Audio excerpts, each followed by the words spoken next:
Good morning students, कैसे हैं आप सब। और आज का आपका टर्न है जो आपका चैप्टर चल रहा था वर्ण विचार। ठीक है, तो वर्ण विचार आपने पार्ट 1 पार्ट 2 पढ़ा था। आज आपका पार्ट 3 है। ठीक है, और इसका नाम है वर्तनी तथा वर्ण विच्छेद। ये आपके वर्ण विचार से ही आता है। ठीक है, तो बेटा ये देखिए, वर्ण विच्छेद किसे कहते हैं।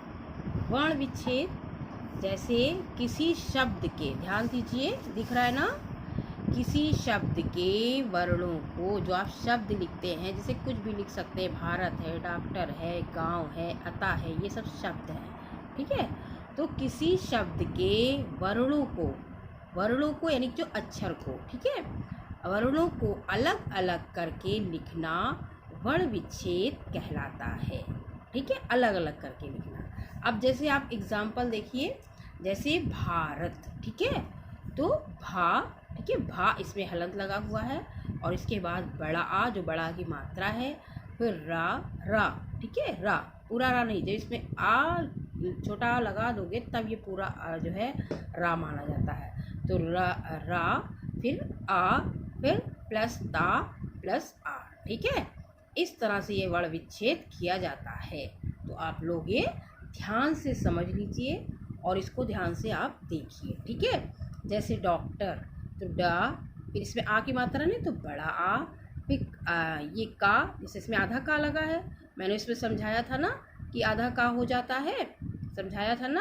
तो देखिए ये का यहाँ पे हलंत लगा हुआ, और इसका यहाँ पर ये आधा का हो गया, प्लस टा, फिर प्लस जो है आ, फिर रा, फिर आ। ठीक है, ओके, इतना आगे समझ में। फिर देखिए कृषि का इसी तरह, का, री से ऋषि, फिर शा, फिर ई, तो कृषि। ठीक है, आ रहा नहीं आ रहा इतना समझ में, वर्ण विच्छेद।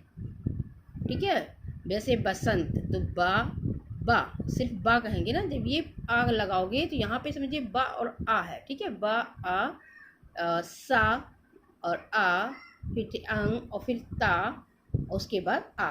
अब जैसे गांव है, ग बड़ा आ, फिर प्लस वा प्लस आ। ठीक है, इस तरह देखिए अतः का अ ता प्लस आह।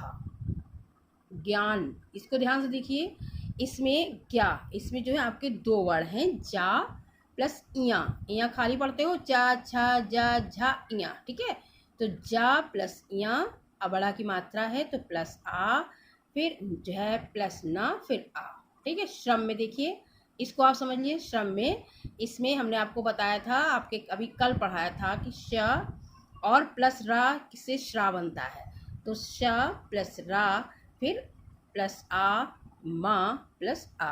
ठीक है, इसी तरह देखिए कच्छ, कच्छ, ठीक है, तो क प्लस आ, फिर प्लस क, छा बना है ना का शा से। ठीक है, क शा से क प्लस शा प्लस आ, कच्छ।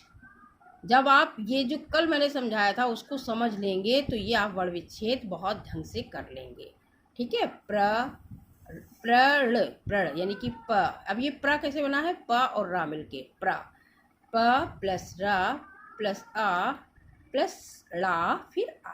ठीक है, और हमने ये भी आपको कल लगाना बताया था बेटा ना। ठीक है, ट, और इसमें रा कैसे लगाते हैं, र नीचे लगा के, ट प्लस रा प्लस का प्लस आ, ये आप हो गया वर्ण विच्छेद।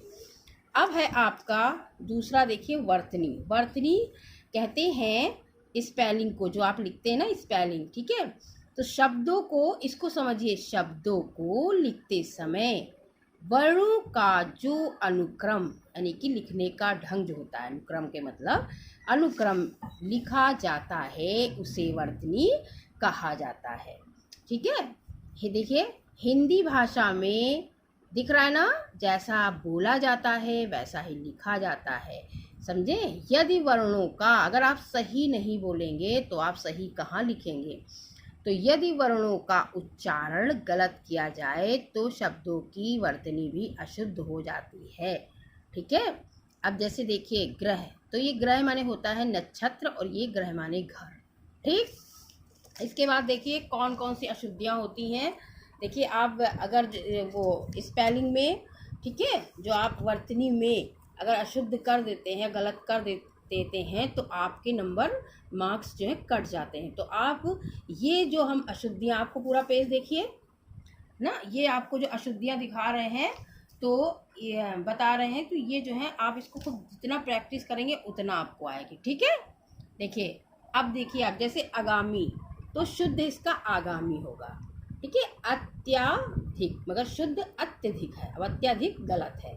आधार, आधार शुद्ध है। अब इसी तरह आहार, आहार क्या है, अशुद्ध है, आहार।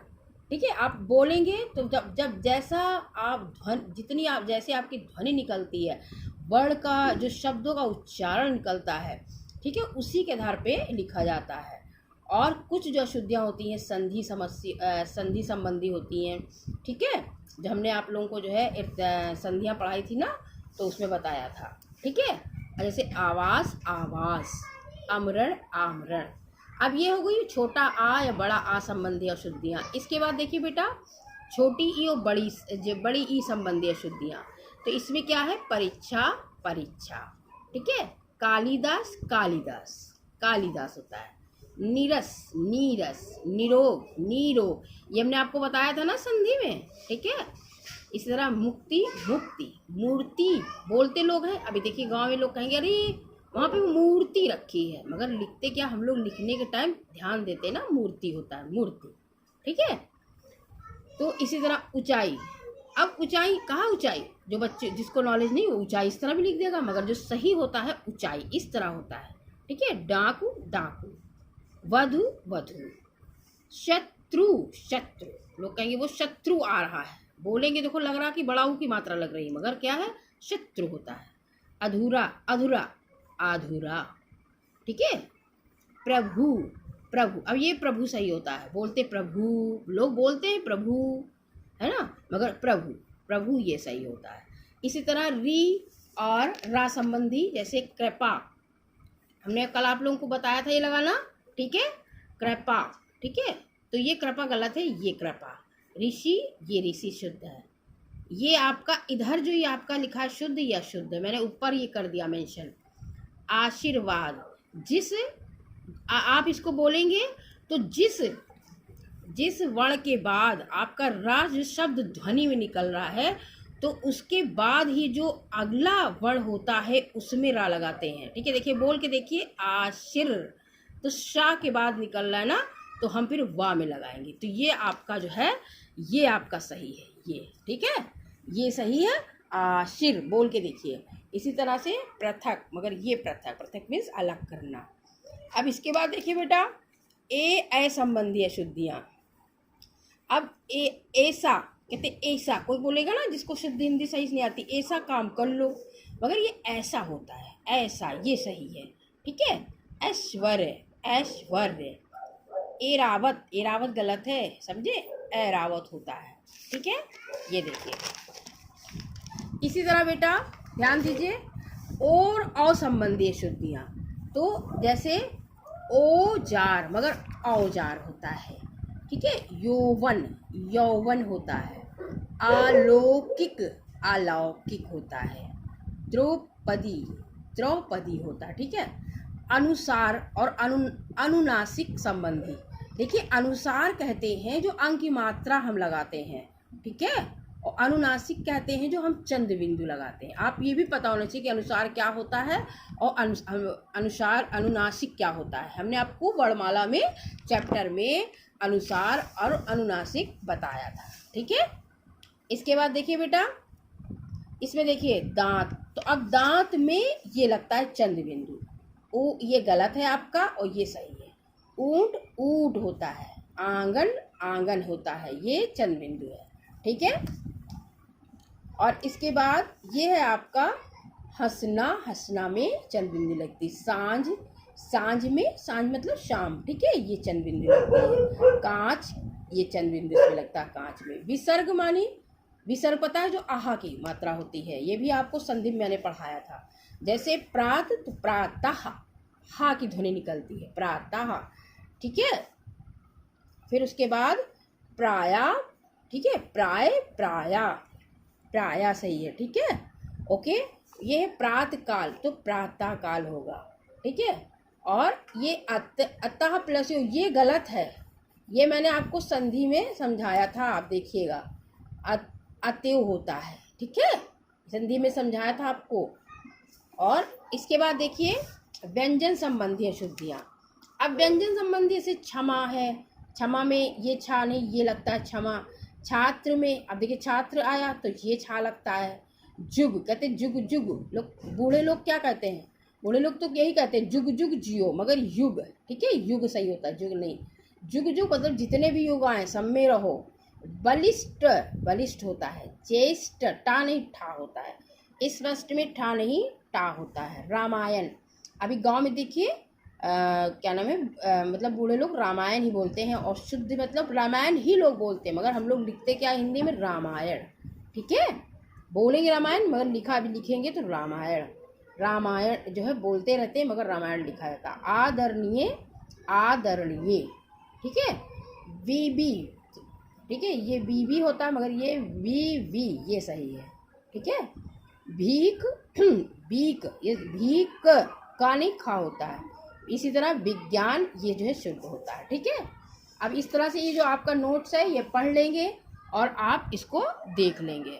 तो आज आपके वर्ण विचार पार्ट 1 और 2 और 3, ठीक है, ये आपका फिनिश होता है। इसके बाद बेटा अब हम आपको, आप लोग कॉपी लेकर बैठिए, आपने जितने भी नोट्स लिखे हैं, जितने भी नोट्स लिखे हैं उसके मैं आप लोगों को क्वेश्चन आंसर बताऊंगी और क्वेश्चन बताऊंगी, और उसके बाद मैं आपको टिक लगवाऊंगी। तो ये क्वेश्चन है, देख लीजिए, ठीक है। ये क्वेश्चन बेटा इसको देख लीजिए, इसको सही से समझ लीजिए। पहला जो मैंने सबसे पहले आपको वर्णमाला पढ़ाया था वो निकाल लीजिए। अब देखिए, वर्ण तथा वर्णमाला को परिभाषित कीजिए तथा वर्ण के भेद लिखिए, ठीक है। अब इसका देखिए आंसर जो आपका होगा, आप निकालिए चैप्टर वर्ण विचार, जो मैंने आपको पार्ट 1 पढ़ाया था, ठीक है, पार्ट 1 पढ़ाया था। तो इसमें देखिए वर्ण तथा वर्णमाला को परिभाषित कीजिए तथा वर्ण के भेद। तो पहला आंसर आपका ये है, यहाँ से इसमें वर्ण लिखना है, इसकी परिभाषा, और ठीक है वर्णमाला, ये पूरा, ये पहला आंसर होगा। यहाँ तक हो गया, यहाँ से यहाँ तक जो आपको नोट्स दिया था इसमें देख लीजिए, ठीक, समझ में आ गया। इसको पढ़ने की कोई आवश्यकता है, ठीक है, ये समझ लीजिए। इसके बाद सेकंड क्वेश्चन, और ये भी आपको लिखना है, वर्ण तथा वर्णमाला को परिभाषित कीजिए तथा वर्ण के भेद बताइए। वर्ण के भेद, वर्ण के भेद दो होते हैं, स्वर तथा व्यंजन, ठीक है, ये पूरा यहाँ तक, ये सिर्फ लिखना है, स्वर व्यंजन, ये आपका पूरा होगा यहाँ तक, समझ गए, स्वर और व्यंजन दो भेद, ठीक है। इसके बाद स्वर तथा व्यंजन को उदाहरण सहित परिभाषित कीजिए।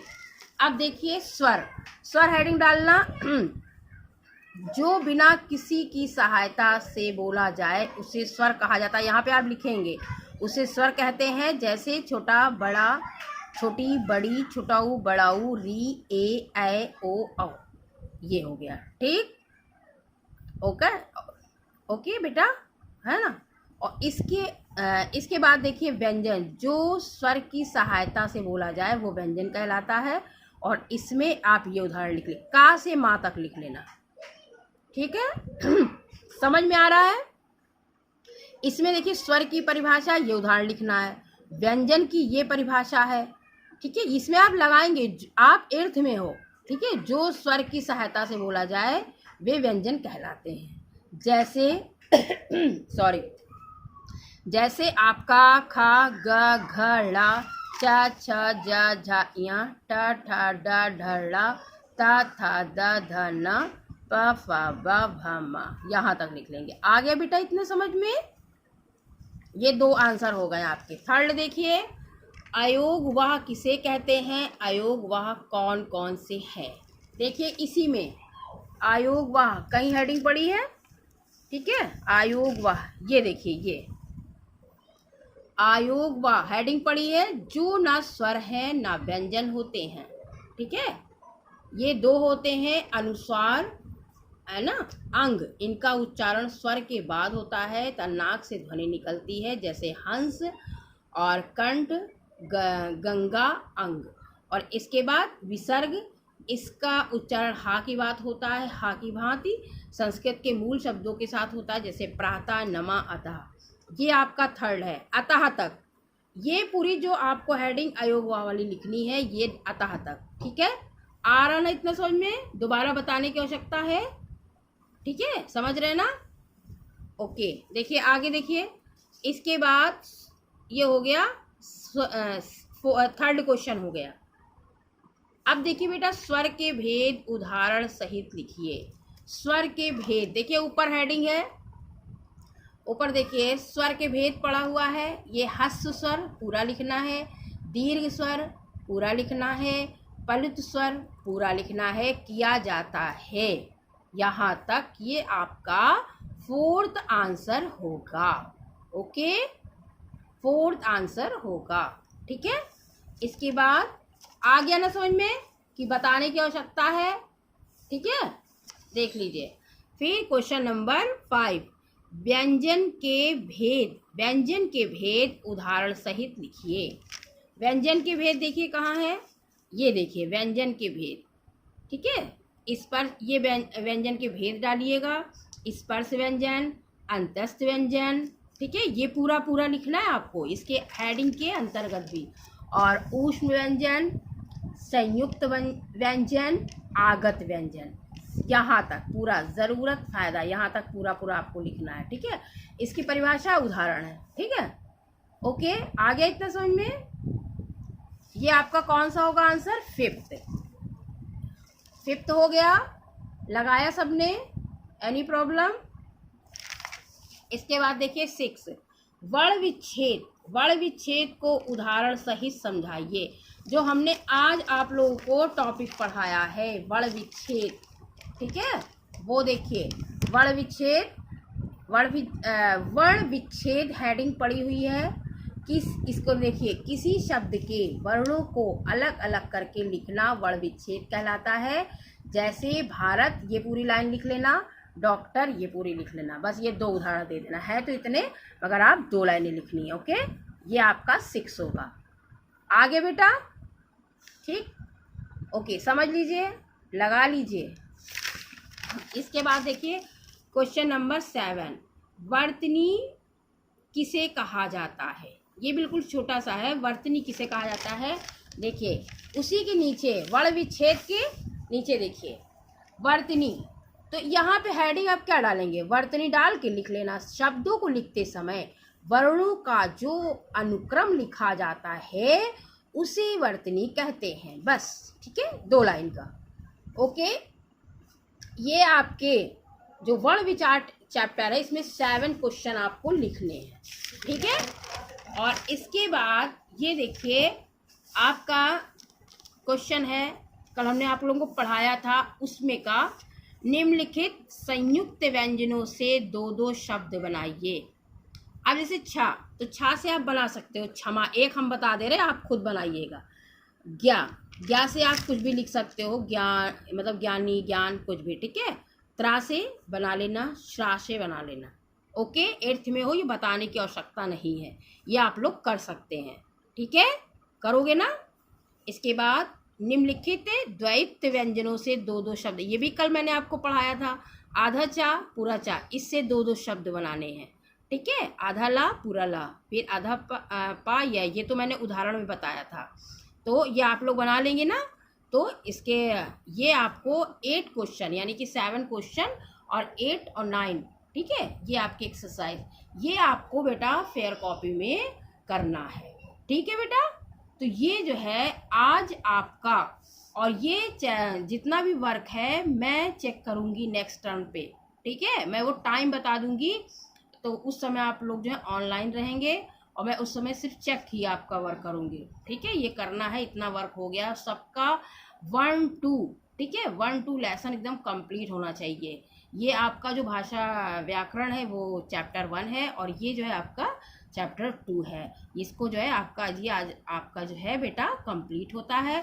और जो भी ठीक है, अब आपका यहाँ पे टॉपिक समाप्त होता है और नेक्स्ट टर्न पे आपको जो है नेक्स्ट चैप्टर पढ़ाऊँगी।